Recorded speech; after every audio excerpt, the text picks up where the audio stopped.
Boa noite. Boa noite, vocês me ouvem bem? Quem já está aí no chat?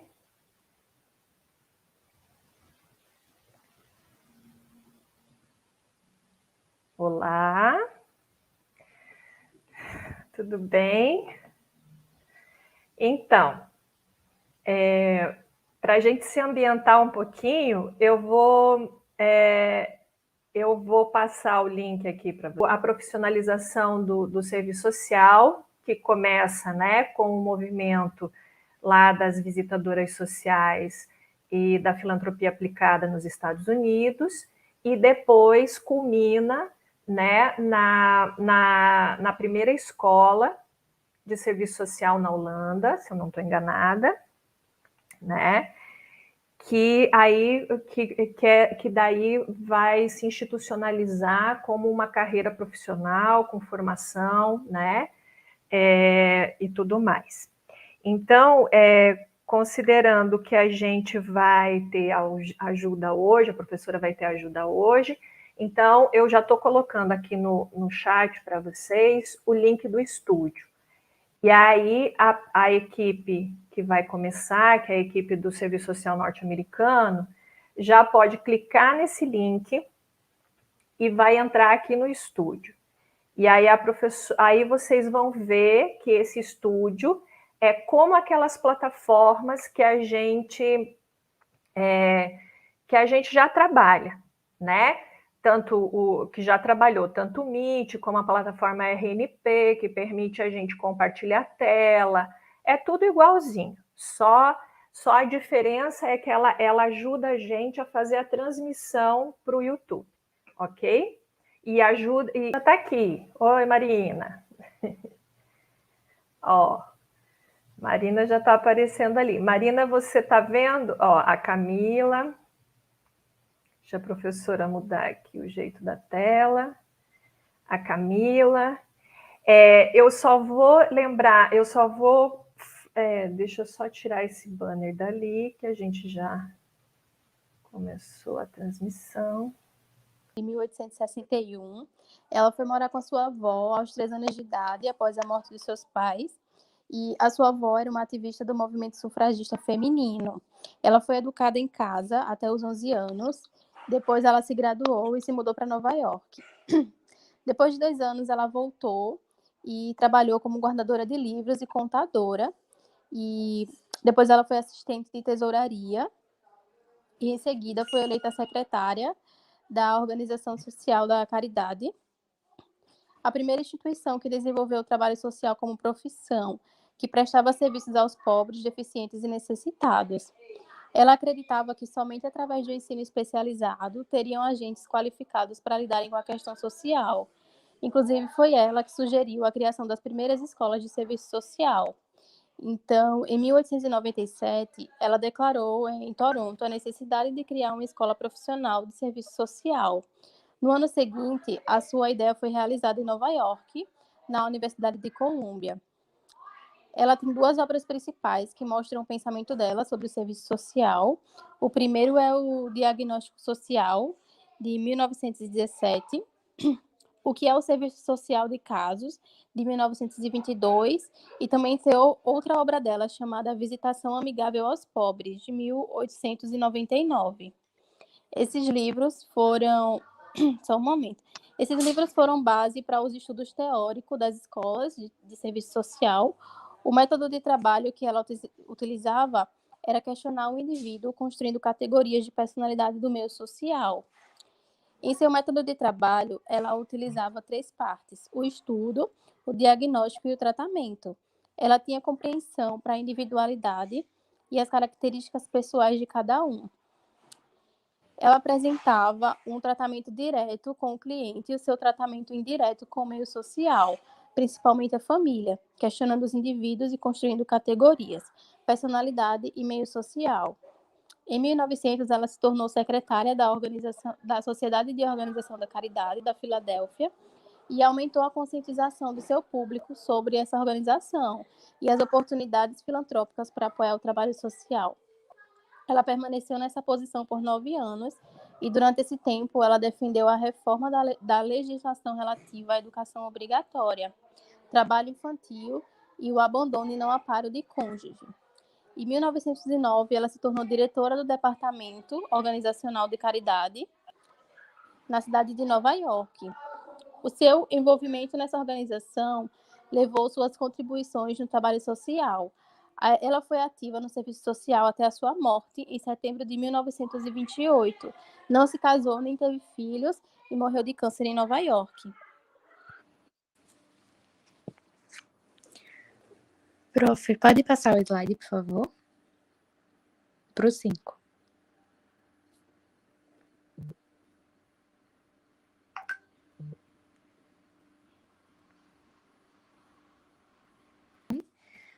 Para a construção da ação social e da profissionalização do serviço social. Como a Emily já deu a introdução da vida de Mary Richmond, eu vou falar sobre como ela foi importante para a profissionalização do serviço social.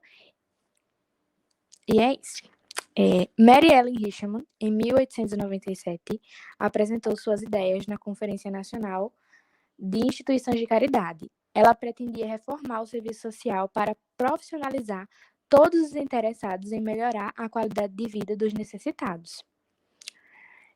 Um ano depois de apresentar suas ideias, ela materializou essa ideia com a criação da Escola de Filantropia Aplicada de Nova York. Ela ingressou nessa escola como professora e tinha a ideia de transformar o trabalho social em uma profissão, que na época não possuía treinamento técnico. Logo após, ela se tornou diretora dessa escola e ajudou a criar novos trabalhos sociais.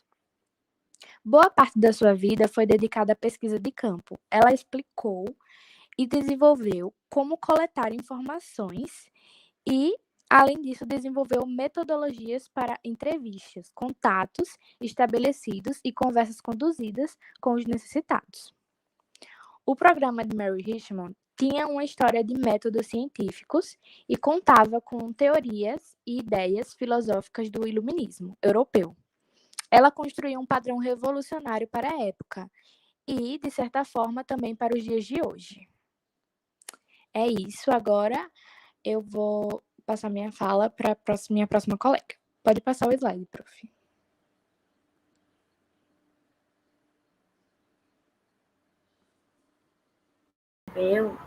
Influência do trabalho de Mary Richmond, que ajudou a profissão a ser reconhecida pelo ramo acadêmico. E o agravamento também da questão social fez surgir maior interesse da burguesia na prática da assistência social. E o trabalho da Mary Richmond era bem visto pela burguesia, já que era esse trabalho de reforma do caráter, né? Trabalhava individualmente, com atendimento individual, né? Que era justamente para forjar o caráter do indivíduo a viver ali conforme fosse adequado para a sociedade.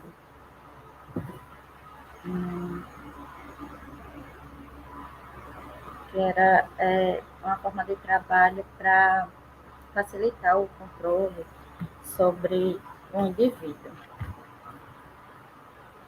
Eles, nos Estados Unidos, eles buscavam uma base científica, técnicas e aplicação prática para poder melhorar, né, o trabalho dos assistentes sociais.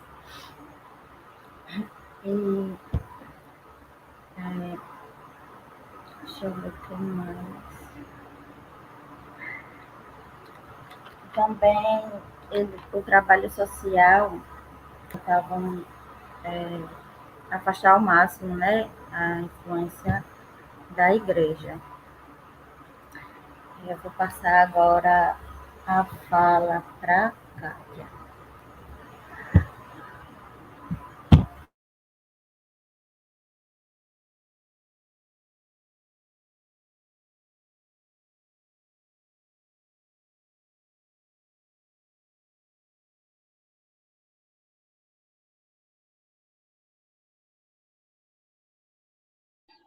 Agora é a Kátia.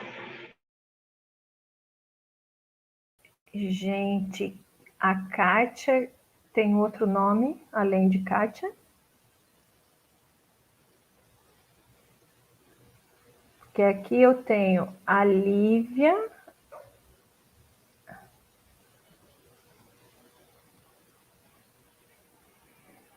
a Isiane, a Tainá, a Carla,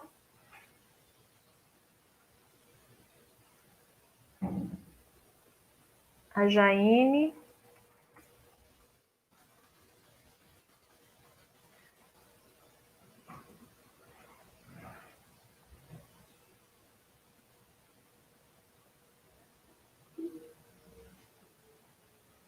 pessoal, vocês estão me ouvindo? Sim, professora, só um segundo. Tá. Estamos tentando localizar ela. É a Marília. Quem é a Marília? A Marília não está aqui. Ah, tá. Samila. Samila já foi. Samila Marília. Tá. Pois é, eu estou aqui passando os slides e os slides não estão passando. Eu não estou entendendo online. Prof, a senhora apertou em apresentação de slides? Não, é porque assim, eu estou fazendo manualmente, entendeu? Entendi. Justamente para não ter problema. Mas está dando problema do mesmo jeito.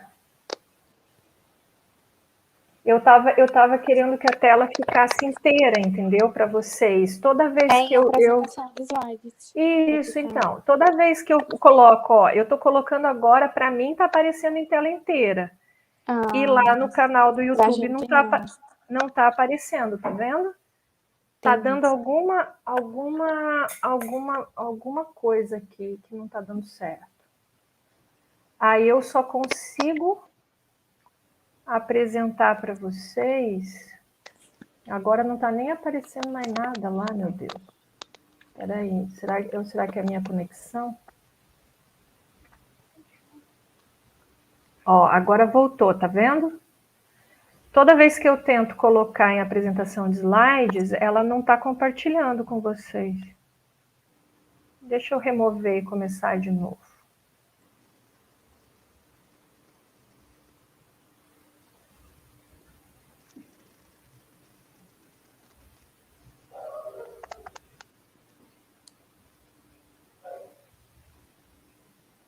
Quem que vai falar agora? Que eu quero saber se está no estúdio, se está aqui, se eu coloco na tela ou não. Ó, Isiane, Maíra, Tainá, só que daí já tem, eu vou tirar a Emily da tela, tá? Para colocar a Tainá. E tem a Jaine também. Vou tirar a Samila para colocar a Jaine. A Carla tem que habilitar o microfone. A Kátia tá com problema de entrar. Tá, Kátia. Então, como é que vai fazer a apresentação? Você vai falar no chat?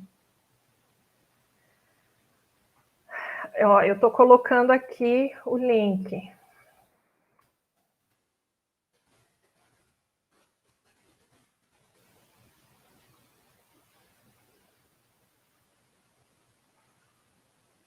Tá.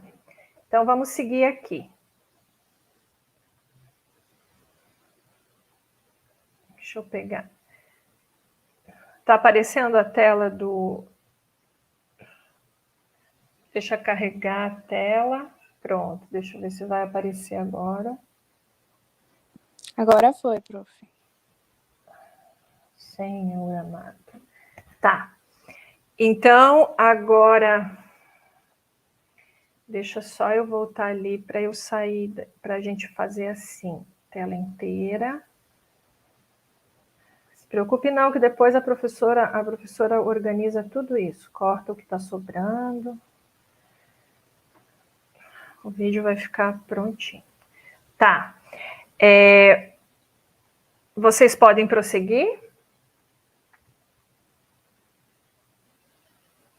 Sim, a Kátia está com problema para entrar. Sim, mas a gente tem Ela que... disse que pode Tá. prosseguir. Quem vai prosseguir? Boa noite, professora. Boa noite. Eu vou dar continuidade. Tá bem. Eu peguei com o tópico o contexto histórico da Europa na profissionalização da ação social. Aí eu vou falar um pouco sobre os importantes acontecimentos do século XXI, que foram o Do surgimento século XX, né? século XX. XIX, perdão, Ah. século XIX, perdão. Final do Surgiu- século XIX e início do século XX. Aí depois tem que a gente conserta o slide lá, tá? Foi porque ficou dividido, eu e minha outra colega. Não, tudo bem. Não, é porque ali no slide tá, ó, síntese do final do século XX. Não, é síntese do final do século XIX. É só um detalhe dele. Ocorreu um erro aí, mas... Não, isso não é problema. É só para a gente se localizar no tempo, meu amor. Não é problema, tá? Pode seguir, fica tranquilo. Aí, como eu estava falando, vou falar sobre os importantes acontecimentos do século XIX, que foram: surgiram muitas revoltas no século XIX, perdão, o socialismo estava se expandindo, o Manifesto Comunista foi produzido nesse século, as importantes manifestações da classe trabalhadora, a ascensão do capitalismo.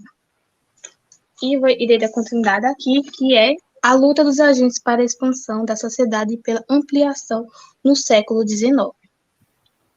Os agentes lutavam pela expansão da sociedade e pela ampliação de seu próprio efetivo, e como uma nova forma de ajuda social decaudado do voluntariado, prática do até então, que ocorre como resposta às necessidades sociais, que assumiram novos contornos. Com o aparecimento da Revolução Industrial, os agentes lutavam para que a sociedade tivesse mais abertura e mantinham uma preocupação com a qualidade de vida dos agentes. Com o surgimento das cidades, da divisão do trabalho, do assalariamento e do eixo rural, foi assim que ocorreram as mudanças na estrutura da organização social dos grupos daquela época. E agora as meninas irão dar continuidade ao que eu falei, que é né?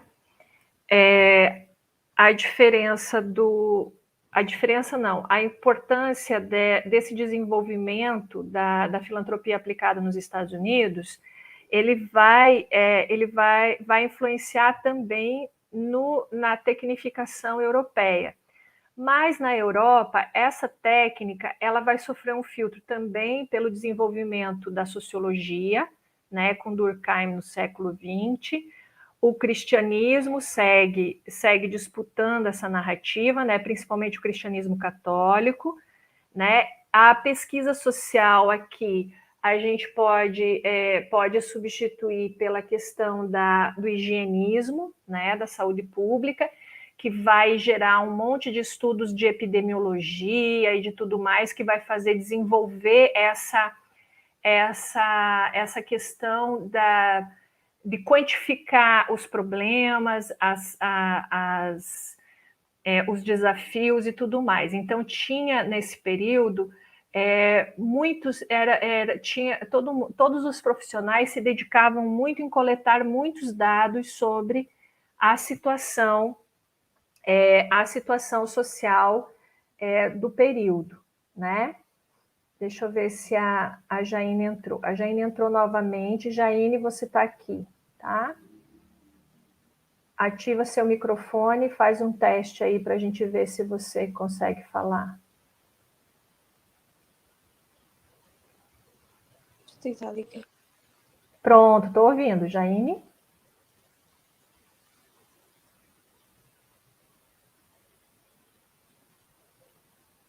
Quer dizer, estava ouvindo. Tipo Alemanha, Inglaterra, eles têm uma prática mais técnica, né, mais ligada às influências da medicina e da Florence Nightingale, né, que é considerada a primeira enfermeira, né, a padroeira da enfermagem, né, as visitadoras, como se diz, o que hoje seriam os agentes comunitários de saúde, né, naquela época, era o carro-chefe da Florence Nightingale. Então, as visitas domiciliares, elas tinham como objetivo a questão da higiene, de transmitir o ensino da higiene, da puericultura, né, do cuidado com a saúde. E isso separa a Inglaterra, por exemplo, e a Alemanha, é diferente da parte de Portugal, Espanha, França, Itália e esses outros países mais de língua latina, que vão ter uma influência muito grande da ação social católica, né? Aquela ação social católica que vocês estudaram como neotomismo, né? A partir das encíclicas papais e tudo mais, dessa influência religiosa. Então, as primeiras escolas nesses países, elas têm forte orientação e vinculação com a religião católica. Isso, Kátia, bem lembrado. A igreja protestante, ela teve influência, mas ela tem uma influência mais técnica, no sentido da filantropia, no mesmo estilo dos Estados Unidos, certo? Então, ela vai organizar o voluntariado, mas ela não vai ter uma prática doutrinadora como o catolicismo tinha, através da ação de caridade, certo? É essa a principal diferença, certo? Então, a igreja protestante, ela se envolvia com a caridade, justamente era sempre os mais ricos, porque tinham mais para ajudar os mais pobres, e isso era uma lógica que não vinculava a pessoa que recebia esse auxílio a necessariamente participar da vida religiosa protestante. Essa é a principal diferença. Enquanto no catolicismo tinha essa vinculação, uma vinculação de expandir a ajuda, mas também de arregimentar os fiéis, mais fiéis, através da caridade, tá? Tiveram também a influência do Comte, Lepley e Durkheim. E isso, os pensadores do positivismo, exatamente. Né? E aí, ali está a diferença, né? Com essa ideia de serviço social, quer dizer, o serviço social, na Europa, o serviço social ainda mantém essa idealização da profissão como vinda de uma prática de boa ação caridosa, cristã. Então, sempre tem esse crivo pelo viés do cristianismo. Então, quem vai cursar e quem vai se envolver com a profissão de serviço social, geralmente são pessoas vocacionadas. A ideia da vocação fica presente, né, nesse período da profissionalização no início do século, né? Tá? Vamos ver se... Jaine, ela tem ligação com... O problema não é você, o problema é a conexão, tá? Então, assim, não se aperreia. Eu vou tirar você do estúdio e você faz como a Kátia fez, interage comigo no chat e eu vou fazendo a fala aqui dos slides para você. E aí você vai complementando no chat lá do YouTube. Fica mais fácil para você, se você conseguir interagir no chat, tá? Pode ser?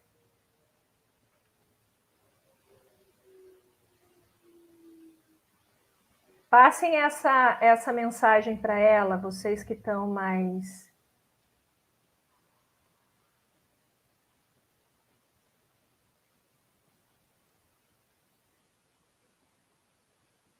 Quem que ainda está aqui? A Samila. Tá. Então, eu vou voltar a projetar os slides aqui, tá bem?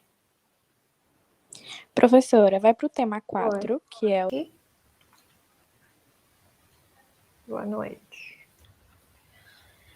Pronto, eu vou falar sobre a qualificação dos agentes para o exercício profissional.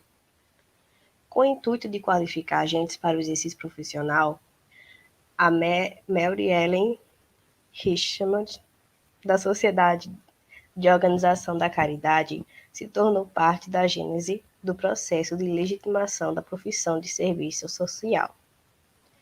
Em uma conferência nacional de caridade e correção, Mary propôs a criação de uma escola para o ensino de filantropia aplicada, pois sabia da importância do ensino especializado e da qualificação. A ideia de Mary foi aceita e o curso foi realizado em Nova York no ano de 1898, e em seguida, no mesmo local, a criação da primeira escola de filantropia aplicada. E essa ação foi importante para a sistematização do ensino do serviço social. Mary Ellen Richard acolhe a concepção dominante da sociedade burguesa, na qual os problemas sociais eram associados ao problema de caráter. Então, ela buscava reintegrar e reformar o caráter. Mas dentro da sociedade de organização da caridade, havia divergências sobre essa tese de assistência, como reformadora de caráter. Mary Follett e Jane Addams consideravam que a ação social devia harmonizar as relações industriais, administrar conflitos sociais, atuando em um nível global. A primeira escola de serviço social na Europeia foi fundada no ano de 1899 em Amsterdã. Em 1908, a primeira escola alemã. Em 1908, também a primeira escola na Inglaterra. E em Paris, foi fundada no ano de 1911, de orientação católica, e outra em 1913, de orientação protestante.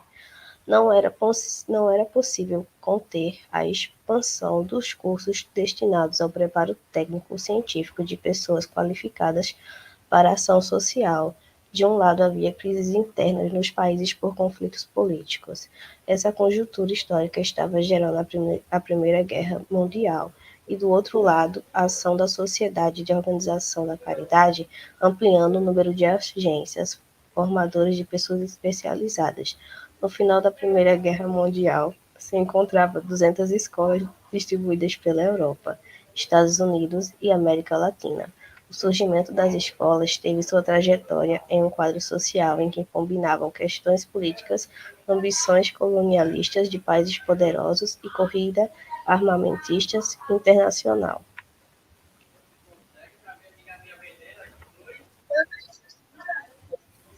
Uma forma de controlar essa questão social e controlar esse caráter do ser social em si, começou a adquirir cada vez mais importância e, graças a Mary Richmond, caminhar numa direção de profissionalização, dando assim o fim da ideia da caridade e o início da prática social, tendo como base a especialização e a profissionalização.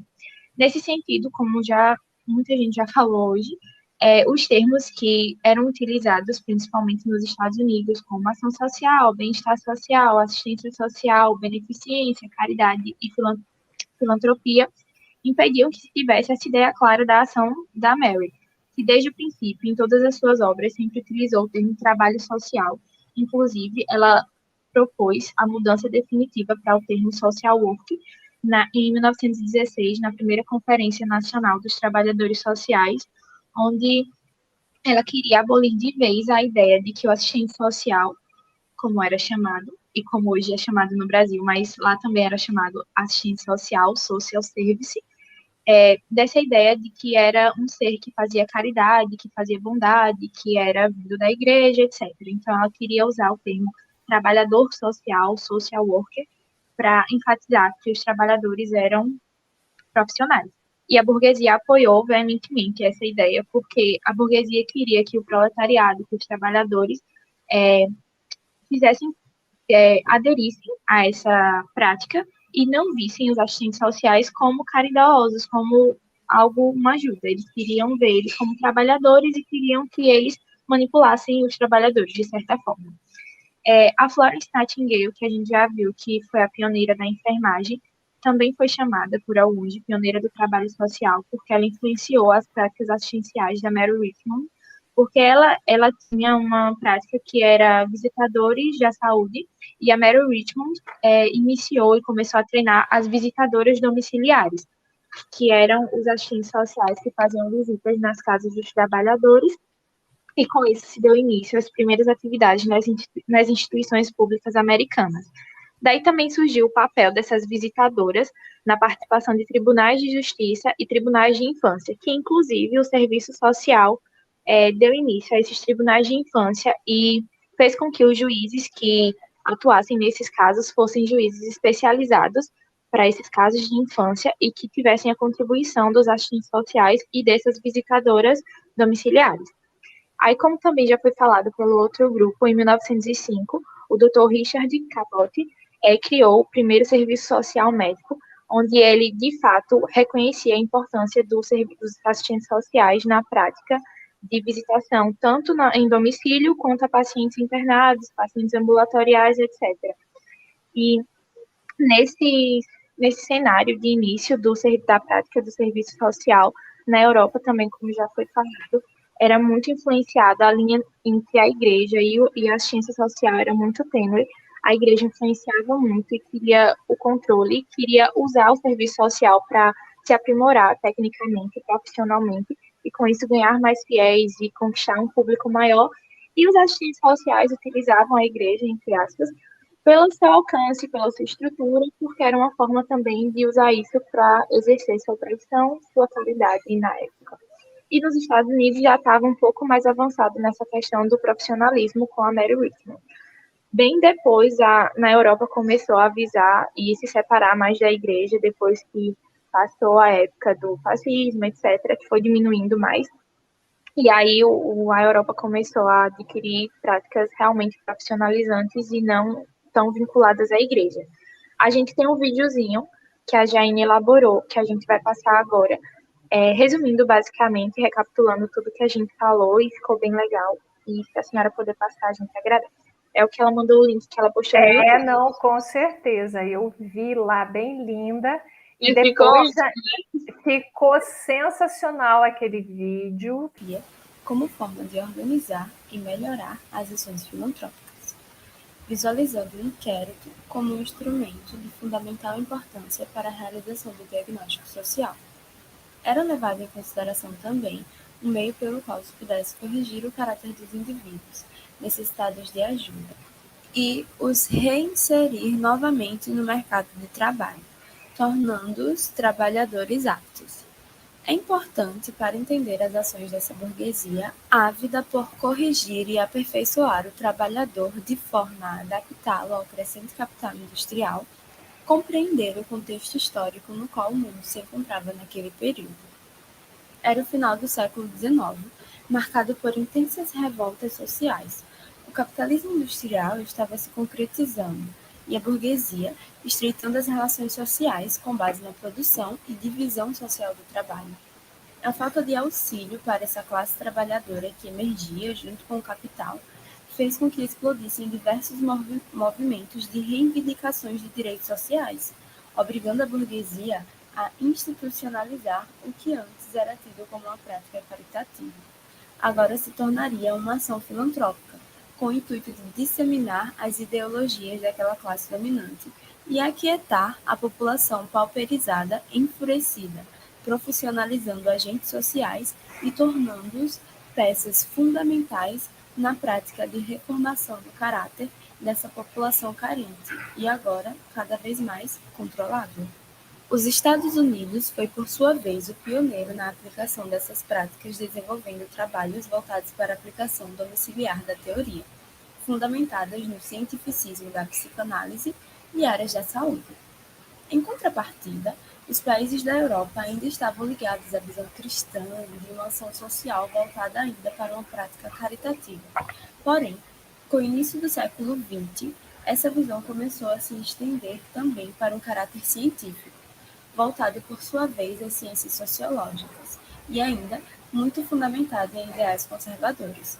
Foi somente com o pós-Segunda Guerra e o enfraquecimento dos ideais conservadores, muito ligados a práticas fascistas que se consolidavam na Europa ao longo daquele século, que a ação social desenvolvida pela Igreja perdeu um pouco de sua força e cedeu mais lugar para a visão de uma assistência social voltada para aquela disseminada pela América ao longo desses 2 séculos, fundamentada agora, principalmente, na obrigação do Estado burguês em proporcionar as bases para a continuação dessa profissionalização.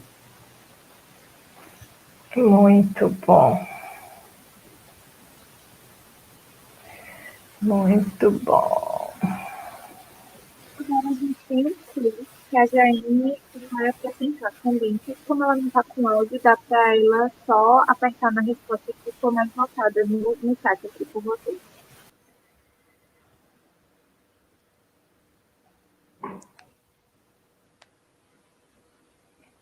Quem foi a mulher da imagem?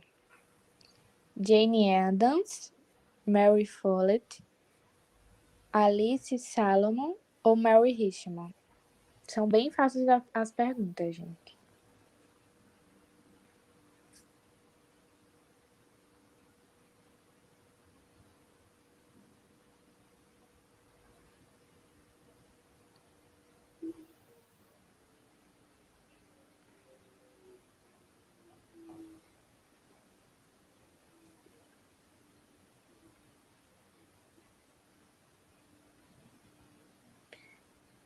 Qual a sua importância para a profissionalização do serviço social?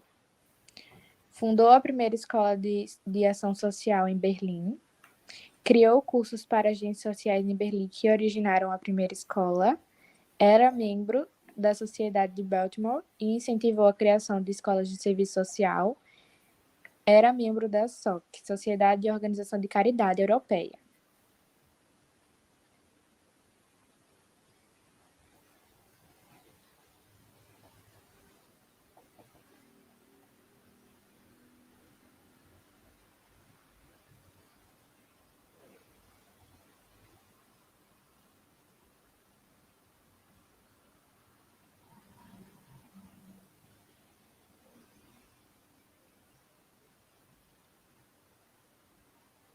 Muito legal esse quiz. A forma de interagir também é bacana. E aí, qual que é a certa? Era o azul. Era membro da SOC de Baltimore e incentivou a criação de escolas de serviço social.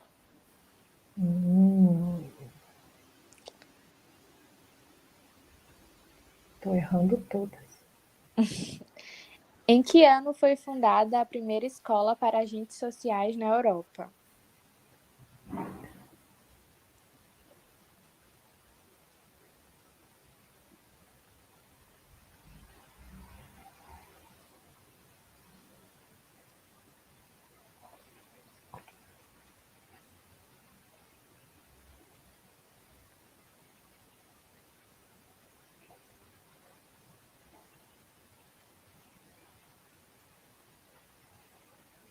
Em 1899.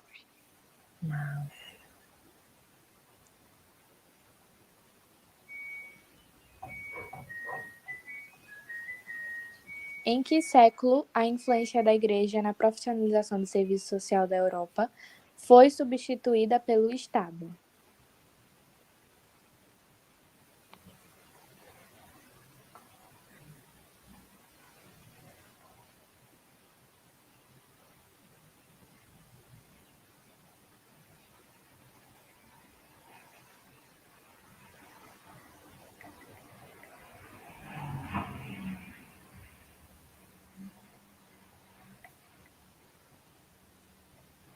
Século XX, essa estava fácil.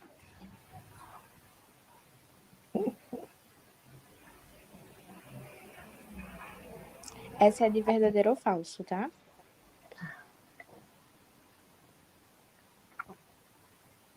A linha psicanalítica do Serviço Social Europeu foi substituída na América pela socióloga. Pela sociologia. Pela sociológica. E a abordagem individual pela grupal.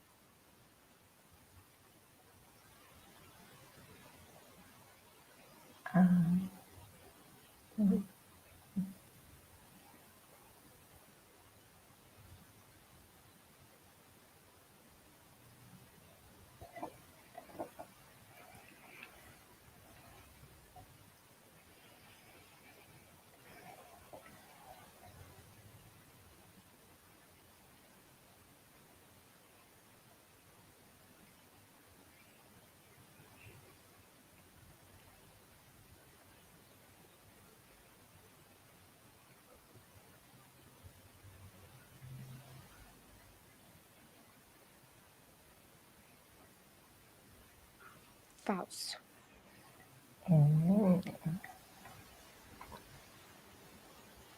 Agora vai aparecer aí quem ganhou. A Márcia. Terceiro, segundo a Samila. Ah, não, a Márcia é a terceira. Ah, tá, eu achei. A Camila ganhou em primeiro. Muito Parabéns, bem. Camila. A professora precisa voltar para a graduação, né? Vocês se sentiram elaborando o material? Como é que foi a experiência para vocês? Prof, foi muito diferente. Foi, né? Mas foi legal, não foi? Sim.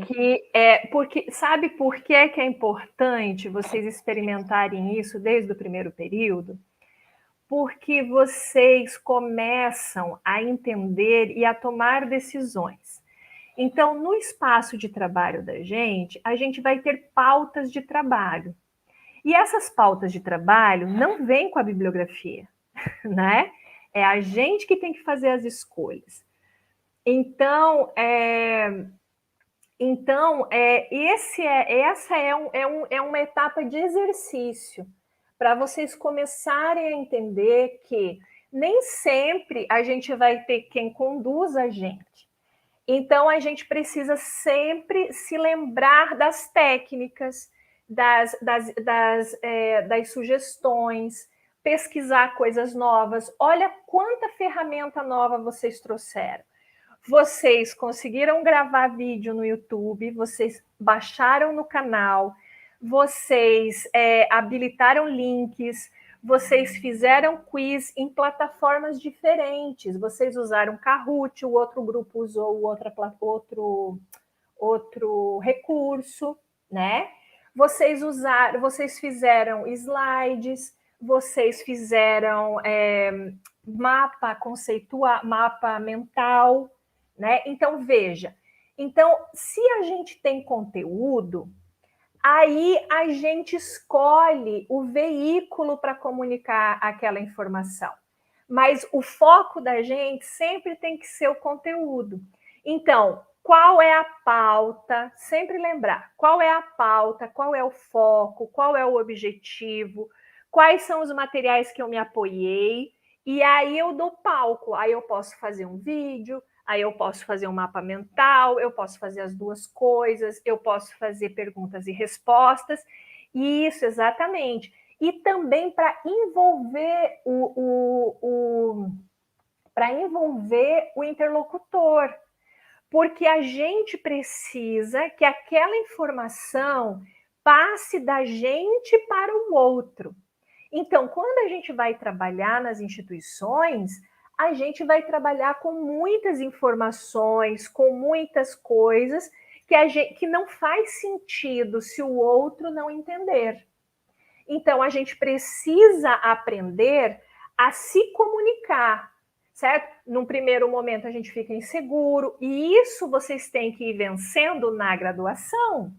Vocês não podem esperar para vencer a timidez, para vencer essa insegurança, entende? Então, a gente vai treinando o carão. Ou vocês acham que eu já nasci assim, cara de pau? Não, a gente vai aprendendo. A gente vai aprendendo, a gente vai criando desenvoltura. E isso é gradativo. Eu, na graduação, eu só chorava quando eu tinha que apresentar trabalho. Me diga vocês agora. Aqui, ó, tá vendo? Eu tô mostrando o teu vídeo aqui no YouTube, certo? Então, tá vendo aqui, ó, que a parte do download, ele não está habilitado. Se você clica, ele não habilita. Salvar em playlist também não habilita, certo? Vão falando aí comigo no chat. Por quê? Porque aqui na hora de configurar o vídeo, na hora que você baixou lá no teu YouTube, tá vendo? Ó, conheça o YouTube Kids, porque ele está habilitado como conteúdo para criança. Tá vendo? Então, a professora vai te mostrar como você... Agora eu vou passar para o meu canal, e vou te mostrar aonde você edita isso. Então, tá vendo aqui, ó? Aqui é a nossa live de hoje. Então, aqui tem a descrição, tá vendo? O título do vídeo que você colocou bem, você colocou lá a equipe.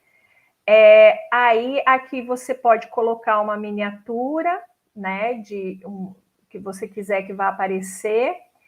Aí, aqui embaixo, ó, você tem que selecionar, não é conteúdo para criança, certo? E aí, depois você vem em mostrar mais, tá? E aí você vai preenchendo aqui, ó, o idioma da transmissão, o título da descrição, porque daí quem tem dificuldade para ouvir pode ativar a descrição e ler o conteúdo na tela, o lugar onde você gravou, a data, na verdade, onde você gravou. Se você selecionar atribuições Creative Commons, significa que você está licenciando o teu trabalho para que outras pessoas usem, tá certo? Aí você coloca na categoria educação, certo? Você pode habilitar comentários, que as pessoas acessem o teu vídeo e comentem, certo? A professora ia comentar lá, mas como os comentários estão desativados, porque essa opção aqui de que não é conteúdo para criança não foi clicada, você entendeu?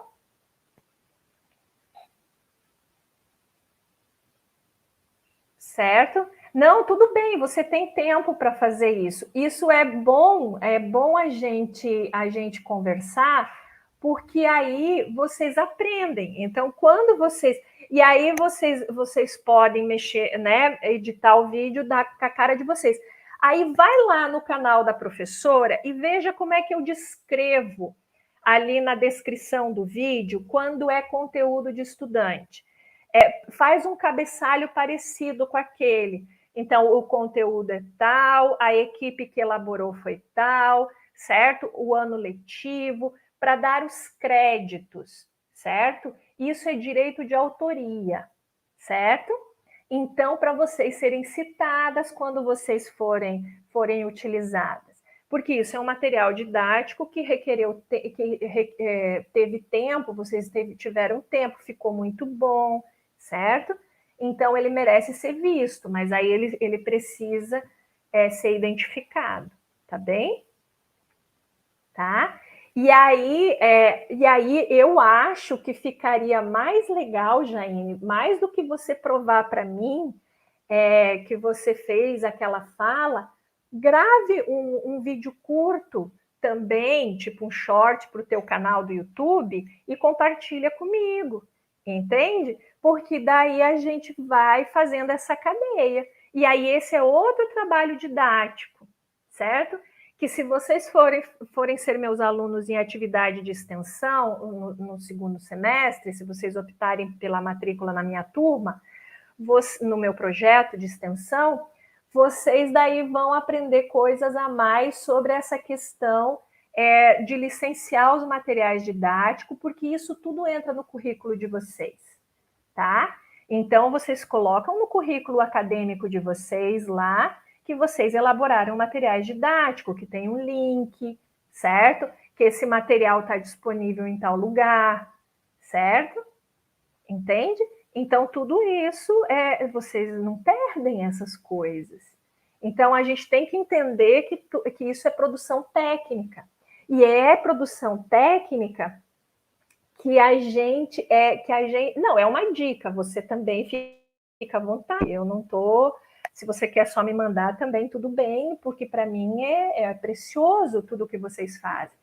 Mas eu estou dizendo que que todo esse material, e essa é uma dica técnica também, para o ambiente de trabalho da gente, porque a gente elabora muito material didático, certo? E a gente não dá importância. Então, a gente faz muita cartilha, a gente faz muito panfleto, a gente faz muito cartaz e a gente acha que aquilo ali não tem valor curricular, sabe? Mas tudo é material técnico, relatório que a gente faz no trabalho, questionários, levantamentos, certo? tudo isso é material técnico, é produção técnica, tá certo? Então, isso tudo a gente aprende também em metodologia científica, tá? Porque a gente tem as regras da metodologia científica para trabalhos acadêmicos e as regras da metodologia científica para produção técnica, certo? E a ABNT regulamenta tudo. A ABNT regulamenta desde a rampa para o deficiente até como formatar um texto no arquivo de texto que a gente usa, né? Tá certo? Então, vocês têm que aprender a olhar para as normatizações técnicas de uma maneira que elas sejam úteis, que vocês comecem a incorporar no cotidiano de trabalho de vocês, porque é isso que diferencia vocês de qualquer anotação aleatória que vocês façam. Um beijão. Vou encerrar a transmissão aqui. Beijo, boa noite, tchau.